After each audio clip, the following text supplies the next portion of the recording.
Benzin və dizel yanacağında müşahidə olunan qiymət artımı taksi tariflərinə də təsir edə bilər.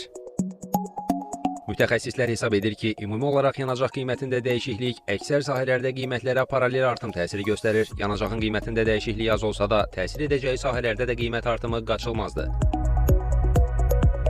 Yanacağın qiymətinin artması əvvəllər olduğu kimi indi də bütün sahələrə öz təsirini göstərəcək. Düzdür, bu artım çox cüzi deyil.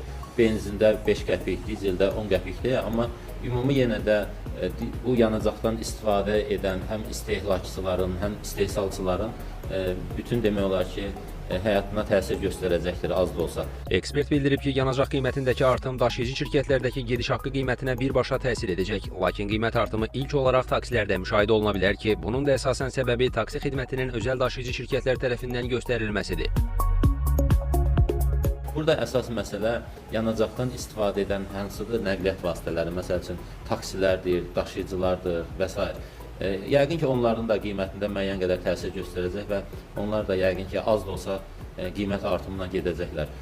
Elektrikli, hibrid avtomobillərdən başqa digər nəqliyyat vasitələrində artımın olması, yəni gediş haqqı üzrə artımın olması yəqin ki, qaçılmaz olacaq. Məsələ ilə bağlı taksi şirkətləri ilə əlaqə saxladıq. Bolt daşıyıcı şirkətindən bildirildi ki, artımla bağlı hazırda dəqiq qərar və ya məlumat yoxdur. Uberdənsə müvafiq təhlillər aparıldıqdan sonra tariflərdə qiymət artımının olub-olmayacağı ilə bağlı qərar veriləcək deyə qeyd olundu.